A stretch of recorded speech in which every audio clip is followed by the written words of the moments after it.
விஜய் வந்து அவருக்கான செல்வாக்கை அந்த இடத்துல இழந்தார் அப்படின்னு நான் சொல்லுவேன். ரொம்ப உறுதியாக சொல்லுவேன். ஏன்னா அதற்கு முன்னால் வரைக்கும் விஜய் மீது தமிழகம் வைத்திருந்த மரியாதைங்கிறது வேறு காரில் வந்தாங்க, நடுவில் காரு பஞ்சர் ஆயிடுச்சு, அதனால் ஒரு காருக்கு ஷிஃப்ட் ஆனாங்க அப்படிங்கிறதெல்லாம் உலகமாக ஜீபும்பா கதை. நாளைக்கே என்னை பற்றி இவ்வளோ பேசுகிறீங்கல்ல, ரைட்டியா, நீங்கள் என்ன வேணாலும் பேசுங்க, நான் கட்சியில் அவங்கள இணைக்கிறேன், ஒரு பதவி தரேன்னு கொடுத்துட்டாருன்னு வைங்க. அதுக்கப்புறம் அது எங்கே போய் நிற்குன்னு யாரு கண்டா? எம்ஜிஆருடைய மனைவி வந்து எங்கேயுமே கம்ப்ளைண்ட் பண்ணல, அவர் எங்கேயுமே அவங்க விவகாரத்து நோட்டீஸ்லாம் அனுப்பலை, பொதுவெளியில் வந்து அவங்க கம்ப்ளைண்ட் பண்ணலை. ஆனால் இவங்க பண்ணுறாங்க. அதுக்கு நிறையா வித்தியாசம் இருக்குது. நான் உண்மையில எவ்வளோ மரியாதை வச்சுருந்தேன், எவ்வளோ நம்பிக்கை வச்சுருந்தேன், இது கெடுத்து விட்டிய அப்படிங்கிற கோபம் வரும். அதுதான் சமுத்திரக்கனி பேசுகிறதெல்லாம். நல்லா யோசிச்சு பாருங்கள், நம்ம கொடுக்காத முட்டா எவ்வளோ முட்டு கொடுத்துட்டோம். இப்போ வந்து ஏன் நமக்கு அது வந்து ஒரு நமக்கே கொஞ்சம் சங்கடமாக இருக்குது, ஓவராக முட்டு கொடுத்துட்டோமோன்ட்டு. சம்மர் வந்தாச்சு. What's your plan for this holiday? GT Holidays, South India's #1 travel brand. மண்மனம் மாறா சுவைக்கு உதய் கிருஷ்ணா அசல் நெய். இப்போது புதிய அறிமுகம் ஆச்சி ஹோட்டல் சாம்பார் 50 கிராம் ரூபாய் 20 மட்டுமே. சிட்டி ஃபாக்ஸ் நேயர்களுக்கு வணக்கம். நான் உங்கள் விஜய் பிரியா. இன்றைக்கி இந்த நேர்காணலில் நம்மளோட யார் இணைஞ்சிருக்காங்க அப்படின்னு பார்த்தீங்கன்னா, ஜேர்னலிஸ்ட் அந்தணன் அவர்கள் தான் நம்ம கூட இருக்காங்க. அவங்ககிட்ட நிறைய விஷயங்கள் கேட்டு தெரிஞ்சுக்கலாம். வணக்கம் சார். வணக்கம். ஒரு ஃபங்க்ஷன், கல்பாத்தி அவர்களுடைய வீட்டு ஃபங்க்ஷனுக்கு வந்து விஜய் அண்ட் த்ரிஷா இவங்க 2 பேருமே ஒன்றா ஒரே மாதிரியான காஸ்டியூமில் வந்தது மிகப்பெரிய பேசு பொருளாக மாறி இருக்கு. அதை பற்றி என்ன நினைக்கிறீங்க? மிகப்பெரிய ஏசு பொருளாக மாறி இருக்கு.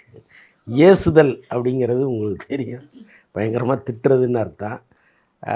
விஜய் வந்து அவருக்கான செல்வாக்கை அந்த இடத்துல இழந்தார் அப்படின்னு நான் சொல்லுவேன். ரொம்ப உறுதியாக சொல்லுவேன். ஏன்னா அதற்கு முன்னால் வரைக்கும் விஜய் மீது தமிழகம் வைத்திருந்த மரியாதைங்கிறது வேறு. சங்கீதா வந்து விவாகரத்து குறித்து பேசின பிறகும் கூட அவர் மீது பல பேர் நம்பிக்கை வச்சுருந்தாங்க, அவருக்கு ஆதரவெல்லாம் பேசினாங்க. என்ன காரணம்னா, ஒரு குடும்பம்ங்கும்போது கருத்து வேற்றுமை வரும், பல இடங்களில் டைவர்ஸ் நடக்குது. ரொம்ப சாதாரண குடும்பங்கள்லேயே நடக்கும் பொழுது ரொம்ப வசதியான குடும்பங்களில் அது இன்னும் நடக்கும். அது ஒரு பெரிய விஷயம் இல்லை அப்படின்லாம் அதை கடந்து போனவங்க மறுநாளே அது கிட்டத்தட்ட அந்த ஈரம் காய்வதற்குள்ளே நான் அப்படி தான், என்னை வந்து யாரும் தடுக்க முடியாது, நீ என்ன சொல்கிறது, நடிகையோட தொடர்புன்னு நானே காட்டுறேன் அப்படின்னு அப்படி வந்து நிற்கும்பொழுது எல்லாருக்குமே பெரிய கோபமாக மாறிச்சு. ஓகே. பட் ஆனால் இப்போது நிறைய பேர் சொல்கிற ஒரு விஷயம் என்னென்னா, 2 பேருக்குமே அழைப்புதல் கொடுக்கப்பட்டது. ஸோ 2 பேருமே வேறு வேறு காரில் தான் வந்து ஃபங்க்ஷனுக்கு வந்தாங்க. அந்த ஃபங்க்ஷனில் வந்து ட்ரெஸ் கோடு வந்து அந்த கலர், ஏன்னா சிம்ரன் மேமும் அதே கலர் ட்ரெஸ்ஸில் தான் வந்திருந்தாங்க. ஸோ அந்த வீடியோவும் பார்க்குறோம். இது வந்து ஒரு ட்ரெஸ் கோடு, காமனான ட்ரெஸ் கோடில் தான் வந்திருந்தாங்க. ஸோ 2 பேரும் ஒரே டைமில் வந்ததுனால உங்களுக்கு அப்படி தெரியுது அப்படிங்கிற மாதிரியும் சிலர் வந்து பேசுகிறாங்கல்ல சார். அதெல்லாம் இப்போ வந்து இந்த விஷயத்தை நியாயப்படுத்துகிறவங்க பேசுகிற பேச்சாக இருக்கும். பட் இங்கே நம்ம நீண்ட காலம் ஒரு விஷயத்தை கேள்விப்பட்டுக்கிட்டே இருக்கோம். பல நேரங்களில் இன்ஸ்டாவில் த்ரிஷா வெளிப்படுத்திக்கிட்டே இருக்காங்க. நாங்கள் கூட ஒரு முறை வலைபேச்சில் சொன்னோம், அடிக்கடி இது நடக்கும் பொழுது இதை வந்து பொதுமக்களுக்கு முன்கூட்டியே சொல்லணும்னு இவங்க விரும்புகிறாங்க. நாளைக்கு வந்து இது ஒரு செய்தியாக வரும்போது மக்கள் திடீர்னு ஷாக் ஆகிடக்கூடாது. அப்போ மெல்ல மெல்ல வந்து நம்ம இந்த விஷயத்தை மக்கள்கிட்ட கன்வே பண்ணணுங்கிறதுக்காக தான் இந்த விஷயத்தை அவங்க பண்ணுறாங்கலாம் நம்ம ஏற்கனவே வலைபேச்சில் பேசியிருக்கோம். அப்போ இது வந்து அங்கே ட்ரெஸ் கோடு, அதனால் ஒரே மாதிரி ட்ரெஸ்ஸில் வந்தாங்க, வேறு காரில் வந்தாங்க, நடுவில் காரு பஞ்சர் ஆயிடுச்சு, அதனால் ஒரு காருக்கு ஷிஃப்ட் ஆனாங்க அப்படிங்கிறதெல்லாம் உலகமாக ஜீபும்பா கதை. ஸோ அதனால் வந்து அதை நம்ம தயாராக இல்லை நம்புறதுக்கு. பட் இதை அவர் தவிர்த்துருக்கணும். என்னென்னா, நீங்கள் ஒரு தனி மனிதன் கிடையாது. இன்றைக்கி ஒரு அரசியல் கட்சியாக வளர்ந்து நிற்கிறீங்க, நீங்கள் அரசியலில் ஜெயிக்கிறீங்க தோக்குறீங்கிறது 2வது விஷயம். ஆனால் இன்றைக்கி தமிழகத்தின் மிக முக்கியமான கட்சியாக நீங்கள் இருக்கீங்க. இன்னும் சொல்லப்போனால் பல சர்வேக்களில் நீங்கள் திமுகவுக்கு அடுத்து 2வது இடத்துல இருக்கிறதெல்லாம் சொல்கிறாங்க. இப்போ மிகப்பெரிய கட்சியான அதிமுகவே 3ஆம் இடத்தில் தள்ளுகிற அளவுக்கு மிக முக்கியமான நபராக நீங்கள் இருக்கும் பொழுது உங்களுடைய ஒவ்வொரு நடவடிக்கையும் இங்கே கவனிக்கப்பட்டுக்கிட்டே இருக்கும். அது மக்களுக்கு எந்த ஒரு சின்ன எரிச்சலை கூட ஏற்படுத்திடக்கூடாது. இப்போ ஏன் அரசியல்வாதிகள் பல பேர் நடிக்கிறாங்க, நீங்கள் நல்லா கவனிச்சிங்கன்னா தெரியும். 4 வருஷம் முரடான இருப்பான், ரவுடியாக இருப்பான், போக்குரித்தனம் பண்ணுவான், அயோக்கியத்தனம் பண்ணுவான். 5வது வருஷம் மக்கள் மீது பரிவு வந்துடும். ஏன்னா தேர்தல் வந்துடும். மக்கள் பிரச்சனைக்கு வந்து நிற்பான், கட்டி பிடிச்சிப்பான், ரோட்டில் ஒரு கிழவி போக முடியாது, உடனே கட்டி பிடிச்சி அம்மா எங்கம்மா உங்கள் வீடு இருக்குது நாங்கள் கொண்டு வந்து விடுறோம்மா. ஸோ திடீர்னு நல்லவன் ஆயிடுவான் கடைசி ஒரு 6 மாதம். அப்போ நடிக்க வேண்டியது இருக்குங்க. உங்களுக்கு முன்னாடி உள்ளவன் நடித்தான், உங்களுக்கு பின்னாடி வரப்போகிறவன் நடிக்க போகிறான். அப்போ நீங்கள் ஏற்கனவே நடிகர், இன்னும் நிறையா நடிக்கணும். இங்கே நான் நிஜ வாழ்க்கையில் நான் எப்படி இருப்பேனோ அப்படி தான் இருப்பேன்னு சொல்ல முடியாது, ஆனால் அவர் சொல்கிறாரு. ஓகே, அப்போ இந்த நிகழ்ச்சிக்கு அப்புறமா விஜய் அவர்களுடைய வாக்கு சதவீதம் கொஞ்சம் பெண்கள் இடத்துலையும் சரி ஆண்கள் இடத்துலையும் இருந்து கொஞ்சம் சரிவை சந்திச்சிருக்குன்னு நினைக்கிறேன். கட்டாயமாக சந்திச்சிருக்கு. நான் இங்கே தொடர்ந்து சர்வே எடுக்கிற பல பேரோட பேசிகிட்டு இருக்கேன். அதில் ஒரு நண்பர் சொல்கிறாரு, இந்த சம்பவத்துக்கு பிறகு பலருக்கும் ஒரு சின்ன அதிருப்தி இருக்குது அவர் மேலே. ஏன்டா இவ்வளவு நாள் நம்ம இங்கே இருந்தோம் அப்படிங்கிற அளவுக்கு நினைக்கிறாங்க அப்படின்லாம் சொல்கிறாரு. நமக்கே அது தோணுதேங்க. நல்லா யோசிச்சு பாருங்கள், நம்ம கொடுக்காத முட்டா எவ்வளோ முட்டு கொடுத்துட்டோம். இப்போ ஏன் நமக்கு அது ஒரு நமக்கே கொஞ்சம் சங்கடமாக இருக்குது, ஓவராக முட்டு கொடுத்துட்டோமோன்ட்டு. பட் ஆனால் இவங்க 2 பேருமே 4 படங்கள் ஒன்றாக நடிச்சிருக்கிறாங்க. அப்படி பார்க்கும்போதே இவங்க 2 பேருமே சொல்லியிருக்கிறாங்க, நாங்கள் நல்ல நண்பர்கள், நல்ல ஒரு கனெக்ஷன் எங்களுக்குள்ளே இருக்குது, ஒரு நல்ல ஃப்ரெண்ட்ஷிப் மட்டும்தான் எங்களுக்குள்ளே இருக்குது அப்படிங்கிறதையும் நிறைய இடங்கள்ல ஆடியோ லான்ச்லேயும் கூட லியோ ஆடியோ லான்ச்லேயும் த்ரிஷா அவர்கள் என்ன சொன்னாங்க, இந்த மாதிரி நாங்கள் 2 பேரும் நண்பர்கள் தான் சொன்னாங்களா? ஆமாம், பெஸ்டஸ்ட் அப்படின்னு சொல்லிட்டு அந்த லிஃப்ட்டுக்குள்ளே இருக்கிற ஃபோட்டோஸ்லாம் போட்டிருந்தாங்களே. சரி ரைட்டு, நம்ம அதுக்குள்ளே ரொம்ப போக முடியாது. பட் என்னங்கிறது இந்த இண்டஸ்ட்ரிக்கு தெரியும். அதனால் அதை நாம் இதை எதுக்கு சொல்லணும், காலம் காத்துட்டே இருக்குது. இன்னும் கொஞ்ச நாளில் நீங்கள் எல்லாத்தையுமே புரிஞ்சுக்க தானே போகிறீங்க, மக்களும் புரிஞ்சுக்க தானே போகிறாங்க. நான் என்ன சொல்கிறேன், உங்கள் குடும்பத்தில் விரிசல் வரலாம், நீங்கள் வேற ஒருத்தர் தேர்ந்தெடுக்கலாம், எல்லா உரிமையும் உங்களுக்கு இருக்குது. ஆனால் ஒரு பிரச்சனையை சால்வ் பண்ணாமல் இன்னொரு பிரச்சனையை கையில் எடுக்காதீங்கன்றான். நீங்கள் வெறும் நடிகர் இல்லை, ஒரு அரசியல்வாதி. உங்களை நம்பி பல பேர் இன்றைக்கி சொத்துக்களை இழந்து நிற்கிறான். பல பேர் அவன் வச்சுருந்த ஆட்டோவை விற்று கட்சிக்கு செலவு பண்ணியிருக்கான், அவன் சக்திக்கு என்னவோ எல்லாமே பண்ணியிருக்கான். நான் பல பேர்கிட்ட பேசுகிறேன், பதவி கிடைக்காம புலம்புற பல பேர்கிட்ட பேசுகிறேன், சார் என் ரத்தத்தையே உறிஞ்சிட்டாங்க சார்ன்னு கதறாங்க. அப்போ நீங்கள் ஏதோ ஒரு வகையில் அவங்களுக்கு நம்ம ஏதோ வெற்றி அடைஞ்சிருவார் நம்ம தலைவர், நமக்கு ஒரு எதிர்காலம் இருக்குதுன்னு சொல்கிற இடத்துல இருக்கீங்க. நீங்களே அதை அழிச்சிக்கும் போது அவன் என்ன ஆவான்? உங்களை நம்பி இவ்வளோ செலவு பண்ணவன், நேரத்தை செலவு பண்ணியிருக்கான், வாழ்க்கையை செலவு பண்ணியிருக்கான், கையில் இருக்கிற பணத்தை எல்லாம் செலவு பண்ணியிருக்கான், ஏதோ ஒரு நம்பிக்கையில் தானே காத்திருக்கான். நீங்களே குழி வெட்டி அதுக்குள்ளே விழுந்துட்டீங்கன்னா அவன் என்ன ஆவான்? ஸோ அதைத்தான் நான் சொல்ல வரேன், நீங்கள் வரைக்குமாவது கரெக்டாக இருக்கணுமேங்கிறது தான். ஓகே, இப்போ பொதுவாக நம்ம எந்த ஒரு அரசியல் கட்சியை எடுத்துக்கிட்டாலும் சரி, ஆரம்பத்தில் எம்ஜிஆர் அவர்களுக்குமே இந்த மாதிரியான ஒரு விமர்சனம் இருந்தது தான். ஸோ அவங்களுடைய மனைவியை பற்றி பேசுகிறதாகட்டும், அதற்கப்புறம் ஜெயலலிதா அம்மையாரை பற்றி பேசுகிறதாகட்டும், இந்த மாதிரியான விமர்சனங்கள் அப்பையும் இருந்தது. சரி, இது விஜய் அவர்கள் அரசியலுக்கு வரப்போகிறாங்க அப்படிங்கிறது தெரிஞ்சதுக்கப்புறம் இப்படிலாம் நடக்குங்கிறது அவருக்கு முன்னாடியே தெரிஞ்ச விஷயம் தானே? இல்லைங்க, இல்லை எம்ஜிஆருடைய மனைவி எங்கேயுமே கம்ப்ளைண்ட் பண்ணல, அவரை எங்கேயுமே அவங்க விவகாரத்து நோட்டீஸ்லாம் அனுப்பலை, பொதுவெளியில் அவங்க கம்ப்ளைண்ட் பண்ணலை. ஆனால் இவங்க பண்ணுறாங்க. இதுக்கும் அதுக்கு நிறையா வித்தியாசம் இருக்குது. எம்ஜிஆர் ஜெயலலிதாமாவை கல்யாணம் பண்ணிக்கலையா, கல்யாணம் பண்ணல, அவங்களுக்குள்ள ஒரு தொடர்பு இருக்குதுன்னு சொல்லப்பட்டது. அப்போ ஜானகி அம்மாள் பெரிய எதிர்ப்புலாம் தெரிவிக்கலையே, புரியுதா உங்களுக்கு? அதே மாதிரி கலைஞரை சொல்கிறாங்க, கலைஞர் 2 மனைவிகளை வச்சுருந்தார், 2 பேரையுமே அங்கே எங்கேயுமே பொதுவெளியில் அவங்க பேசினதே இல்லை. 2 குடும்பத்தையும் அவர் பார்த்துக்கிட்டார். பொதுவெளியில் நீங்கள் எப்போ விவாதமாக மாறுதோ அப்போ நீங்கள் சரியாக இருக்கணுங்கிறது தான். இப்போ இதே மனைவியோடு நீங்கள் டைவர்ஸ் ஆன பிறகு ஒருத்தரை நீங்கள் திருமணம் பண்ணிக்கிட்டீங்கன்னா யார் கேட்க போகிறாங்க? ஆனால் அரசியலில் நான் தூய்மையாக இருக்க போகிறேன்னு நீங்கள் வரும்பொழுது உங்களுடைய வாழ்க்கையில் நீங்கள் தூய்மையாக இருக்கணும்னு மக்கள் எதிர்பார்ப்பாங்க. அதை நீங்கள் சரியாக செஞ்சுருங்க. அரசியலுக்கு ஒரு முன்மாதிரியாக இருக்கணும் மக்கள் இடத்துல அப்படின்னு எதிர்பார்க்க, அப்படி எதிர்பார்க்குறாங்க. எல்லாரும் இருக்காங்களான்னு எனக்கு தெரியாது. விஜய்கிட்ட ரொம்ப எதிர்பார்க்குறாங்க. ஏன்னா இப்போ எல்லாருக்கும் அவன் மக்களுக்குமான கனெக்ஷனுங்கிறது பெருசாக இருக்காது. ஒரு தலைவர் வராரு, தூரத்துலேருந்து பார்ப்பாங்க, பேப்பரில் பார்ப்பாங்க, அவ்வளோதான் முடிஞ்சு போயிடும். பட் இங்கே அவங்க திரையில் தினந்தோறும் பார்க்குறாங்க. அவர் பேசுகிறது எனக்கு பேசுகிறதா உணர்றான், அவன் பெண்கள் உணர்றாங்க. அப்போது நேரடியாகவோ மறைமுகமாகவோ நீ என் குடும்பத்தில் ஒருவன்கிற எண்ணம் அவங்களுக்கு வருது. அப்போ நீங்கள் செய்கிற எல்லா நல்லது கெட்டதையும் அவன் பாதிப்பான், அவனுக்கு அந்த பாதிப்பு வரும். ஸோ அதைத்தான் சொல்கிறேன். த்ரிஷா அவர்கள் ஏற்கனவே ஒரு பழைய நேர்காணலில் வந்து எனக்கு சிஎம் ஆகணும் அப்படின்னு ஒரு ஆசை. அது ஆக்சுவலாக உண்மையாக சொன்னாங்களா இல்லை ஃபன்னுக்காக சொன்னாங்கங்கிறது அவங்க ஃபன்னுக்காக தெரியும். சொன்னாங்க. பட் ஆனால் இப்போ அது ஒரு பேசுபொருளாக மாறி இருக்குல்ல. உண்மையாகவே த்ரிஷா அவர்களுக்கு வந்து சிஎம் ஆகணுங்கிற ஆசை தான், ஸோ அரசியலில் இருக்கணும்னு ஆசை தான். அதுதான் வந்து இப்போ விஜய் கூட இவங்க வந்து இல்லை இருக்காங்க இல்லை அப்படிங்கிறது. அந்த பேட்டியில் நீங்கள் பார்த்தீங்கன்னாலே அந்த இன்னோசண்ட்டான ஃபேஸ் வெளிப்படும். ஸோ அவங்க ரொம்ப இன்னோசண்ட்டாக ரொம்ப ஜாலியாக ஒரு கலகலப்பாக பேசணும்னு பேசின அந்த வார்த்தை தான் இன்றைக்கி ரொம்ப சீரியஸாக எடுத்து போட்டு தாவேக்காவே அவங்க கைப்பற்ற போகிறாங்கங்கிற அளவுக்கு கொண்டு வந்துட்டாங்க. பட் சொல்ல முடியாது, அரசியலில் என்ன வேணாலும் நடக்கும்.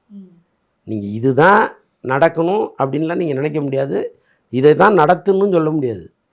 காலம் தீர்மானிக்கிறது தான். இப்போ நாளைக்கு அவர் வந்து நாளைக்கே என்னை பற்றி இவ்வளோ பேசுகிறீங்கல்ல, ரைட்டியா நீங்கள் என்ன வேணாலும் பேசுங்க, நான் கட்சியில் அவங்கள இணைக்கிறேன், ஒரு பதவி தரேன்னு கொடுத்துட்டாருன்னு வைங்க, அதுக்கப்புறம் அது எங்கே போய் நிற்குன்னு யாரு கண்டா? ஸோ அதனால் நமக்கு தெரியாது, நடப்பதற்கும் வாய்ப்பு இருக்குன்னு சொல்கிறேன். இப்போது ரீசெண்டாக வந்து பார்த்திங்கன்னா நிறைய திரைப்புலங்கள் வந்து இந்த விஷயத்துக்கு பர்டிகுலராக கண்டனம் தெரிவிச்சிட்ருக்கிறாங்க. ரீசெண்டாக சோஷியல் மீடியாவில் வைரலான சமுத்திரக்கனி அந்த இயக்குனர் பாலா அவர்கள் பேசிய ஒரு வீடியோ வந்து வைரலாச்சு. 4 செவத்துக்குள்ளே நடக்க வேண்டிய ஒரு விஷயம் இவ்வளோ பப்ளிக்காக வெட்ட வெளியில் வர வேண்டிய அவசியம் என்ன அப்படிங்கிற மாதிரி பேசியிருந்தார்.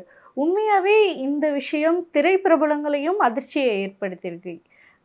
இதெல்லாம் உண்மையாகவே இப்படி பேசுகிறது, ஏன்னா ஏற்கனவே சமுத்திரக்கனி அவர்கள் வந்து பயங்கரமாக விஜய் அவர்களுக்கு சப்போர்ட் பண்ணி ஒவ்வொரு நேர்காணலையும் பேசியிருக்கார். திடீர்னு அகைன்ஸ்டாக பேசும்போது என்னடா இது வந்து இப்போ நிறைய பேர் சொல்கிற ஒரு விஷயம் காமனாக சொல்லுவாங்க, காசு வாங்கிட்டாங்கப்பா எதிர்கட்சிகிட்ட இருந்தால் அதான் இப்படி பேசுகிறாங்க அப்படிங்கிற மாதிரியும் பேசுவாங்கள்ல, ஒரு போர்ட்ரேட்டே இருக்கும். இல்லைங்க, நீங்கள் யார் மீது அதீதமான அன்பு வச்சுருக்கீங்களோ அவங்க ஒரு சின்ன தவறு செஞ்சால் கூட கோவம் வரும். நான் உன் மேலே எவ்வளோ மரியாதை வச்சுருந்தேன், எவ்வளோ நம்பிக்கை வச்சுருந்தேன், இப்படி கெடுத்து விட்டிய அப்படிங்கிற கோபம் வரும். அதுதான் சமுத்திரக்கனி பேசுகிறதெல்லாம். இப்போ சமுத்திரக்கனி வந்து ஒரு தேர்ட் பர்சனாக பேசலை, என்னையா நல்லா வந்துக்கிட்டு இருந்தேன் இப்படி வீணாக போயிட்டிய அப்படின்னு பேசுகிறாரு. அது ஆதங்கம். நாம் நம்பின ஒரு மனுஷன் இப்படி வந்து தவறாக ஒரு வேலையை செஞ்சிட்டாரே அப்படிங்கிற ஆதங்கம்.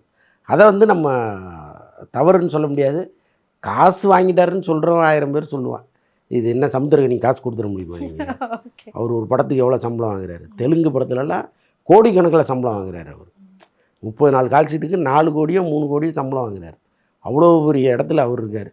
ஏன்னா திமுக வந்து இடைக்கு இடை பணத்தை நிறுத்து கொடுக்க போதா அவருக்கு? அப்படிலாம் ஒன்றும் கிடையாது, சும்மா அப்படி போகிற போக்கில் அடிச்சு ஒரு ஆதங்கத்தை வெளிப்பாடு. அவருக்கு ஒரு ஆதங்கம், இப்படி நம்ம நம்பின ஒரு மனுஷன் இப்படி ஆகிட்டாரே, ஏன் இப்படி ஒரு தவறு செஞ்சாருன்னு. ஓகே, இப்போ ரீசெண்டாக பார்த்திபன் அவர்கள் வந்து ஒரு அவார்ட் ஃபங்க்ஷனில் வந்து ரேபிட் ஃபயர் கொஷின் என்கிட்ட கேட்டாங்க. அப்போ த்ரிஷா அவர்களுடைய புகைப்படம் காட்டினாங்க. ஸோ நான் வந்து அந்த பொன்னியின் செல்வனோட கேரக்டர் நேம் வச்சு நான் பேசினேன். அது வந்து இவ்வளோ பெரிய விவாதமாக மாறுங்கிறது நான் எதிர்பார்க்கலை அப்படின்னு சொல்லியிருந்தாங்க. அதற்கு வந்து த்ரிஷா அவர்கள் வந்து பயங்கரமான ஒரு கண்டனத்தையும் தெரிஞ்சுருந்தாங்க. ஆனால் பேர் வந்து அவங்க மென்ஷன் பண்ணலை. திரும்பவும் அதுக்கப்புறமா ஓகே நான் சாரி சொல்லிக்கிறேன் அப்படின்னு சொல்லியிருந்தாங்க. ஸோ பார்த்திபன் அவர்களுடைய வாழ்க்கையையும் இது வந்து சேர்த்து நிறைய பேர் விமர்சனம் பண்ணுறாங்க. நீங்கள் சீதா மேமை வந்து கல்யாணம் பண்ணி டிவோர்ஸ் பண்ணிக்கிட்டீங்களே, நீங்கள் பண்ணாததா, நீங்கள் என்னமோ பெரிய யோகியம் மாதிரி நீங்கள் இதை விமர்சனம் பண்ணுறீங்களே அப்படின்னு இப்போ அவர் மீதும் ஒரு விமர்சனம் வைக்கப்படுது. ஸோ இது தேவையில்லாத விவாதமோ அப்படிங்கிறது நான் பார்க்குறேன். நீங்கள் எப்படி பார்க்குறேன்? இல்லை, நான் தேவை உள்ள விவாதம் தான் நான் பார்க்குறேன். அது எப்படி தேவையில்லாததான் போகும். இப்போ சொசைட்டியில் என்ன நடக்குதோ, மக்கள் மத்தியில் என்ன பேசிக்கிட்டு இருக்காங்களோ அதை அவர் இங்கே வெளிப்படுத்துகிறார். இப்போ எல்லாருமே என்ன கேட்குறாங்க, விஜய்க்கு ஏன் வந்து இந்த வேலை, ஏன் அந்த அம்மாவை கூப்பிட்டு போனார், இதை தானே கேட்குறாங்க. அதுதான் அவரும் கேட்குறாரு. மக்களில் ஒருவராக அவர் அந்த கேள்வி எழுப்புறாரு. அவர் வேணால் திரைத்துறையை சார்ந்தவராக இருக்கலாம், ஆனால் அந்த கேள்விங்கிறது மக்களின் கேள்வி. அப்போ அதை நம்ம தவறுன்னு சொல்ல முடியாது. இன்னொன்று வந்து இப்போ நீங்கள் த்ரிஷாவை பார்த்தீங்கன்னா நயினார் நாகேந்திர ஒரு கருத்து சொல்கிறாரு, உடனே சண்டைக்கு போகிறாங்க. நீங்கள் எப்படி வந்து என்னை பற்றி பேசலாம், நான் வந்து பொது வாழ்க்கைக்கு வரல, என்னை பற்றி நீங்கள் எப்படி சொல்லலாம் அப்படின்னு சொல்கிறாங்க. அவர் மன்னிப்பு கேட்குறாரு. பார்த்திபன் பேசுகிறாரு, உடனே பார்த்திபனை பயங்கரமாக திட்டுறாங்க. இவ்வளவு நாளைக்கு வேற ஒருத்தர் பேசுவார், அவரையும் திட்டுவாங்க. நான் என்ன சொல்கிறேன், அதுக்கு நீங்கள் விஜய் வந்து ரிசப்ஷனுக்கு கூப்பிடும்போது நான் வரலங்க, நான் வேறு வண்டியில் வரேன், நீங்கள் போங்க அப்படின்னு சொல்கிறது தானே சரியாக இருக்கும். ஊரே உங்களை பற்றி பேசும்பொழுது நீங்கள் அப்படி ஒரு பேச்சை விரும்பலைன்னா நீங்கள் பொது வழியில் அவரோட வர்றது தவிருங்க முதல்ல. அதுதானே சேஃப்டி. அதை விட்டுட்டு பேசணுன்னா முடிச்சு திட்டிகிட்டு இருந்தா அதை எப்படி So, நம்ம அந்த ஒத்துக்க விஷயத்தை இக்னோர் பண்ணியிருந்தா இவ்வளோ பெரிய பேசு பொருளாக மாறி இருக்காதுன்னு சொல்ல வரீங்களா? கட்டாயமாக அவங்க இக்னோர் பண்ணியிருக்கணும் அதை. ஏன்னா அவர் இல்லாததை சொல்லலை, மக்கள் என்ன நினச்சாங்களோ அதுதான் சொல்லியிருக்காரு. அப்போ நீங்கள் அது ஏதோ பார்த்திபனே விரும்பி பார்த்திபனே அவங்க மேலே வந்து ஒரு கரையை பூச்சிட்ட மாதிரி பேச வேண்டிய அவசியம் இருக்குது. இல்லாததே பேசினார், அவர் இருந்தது தானே பேசினார். இப்போ நிறைய விஷயங்கள் தாவேக்காவை நோக்கி கடும் விமர்சனங்கள் வந்து கொண்டு தான் இருக்குது. நிறைய கட்சி தலைவர்கள் வந்து ஒரு பக்கம் இது வந்து அவங்களோட பர்சனல் அப்படிங்கிறது தெரிஞ்சாலும் ஒரு பக்கம் வந்து பயங்கரமாக சாடிட்டு தான் இருக்கிறாங்க. ஸோ உண்மையாகவே இதற்கப்புறம் இன்னும் என்ன நடக்க போகுது அப்படிங்கிறது தான் நிறைய பேருடைய கேள்வியே குறியாக இருக்குது. ஸோ என்ன நடக்க போகுது இதுக்கப்புறம்? கட்டாயமாக தேர்தல் நேரத்தில் இது இன்னும் பூதாகரமாக்கப்படும். கட்டாயமாக இதுதானே அரசியல். எதிர்க்கட்சியை சேர்ந்தவர்கள் இதில் வந்து ஏதாவது ஒரு ஆதாயம் கிடைக்காதான்னு பார்ப்பாங்க. அந்த ஆதாயத்தை இவர்களே உருவாக்குவாங்க. நான் சொல்கிறது கட்சிகள் கிடையாது, சங்கீதாவோ அல்லது ஜேசனோ அல்லது விஜயோ கூட நாளைக்கு வந்து திரிஷாவை கட்சியில் சேர்க்குறாருன்னு வைங்க, அது இன்னும் பெரிய பேசு பொருளாக மாறும். அப்போ ஏதோ ஒரு வகையில் இவங்க வந்து மக்களுக்கு தீனியை போடுவாங்க, ஊடகங்களுக்கு தீனியை போடுவாங்க. அது வந்து அதுதான் நடக்க போகுது. எப்படி இருந்தாலும் இந்த தேர்தலுக்கு முன்னாடி ஜேசன் வந்து ஒரு இன்டர்வியூ கொடுப்பார். ஓகே. ஸோ கூடிய சீக்கிரம் சங்கீதா அவர்களும் ஒரு மிகப்பெரிய சேனலுக்கு வந்து இன்டர்வியூ. ஆமாம், ஒரு ஆங்கில ஊடகம் அவங்கள தொடர்ந்து ட்ரை பண்ணிகிட்டே இருக்காங்க, பேட்டியாக ட்ரை பண்ணிகிட்டு இருக்காங்க.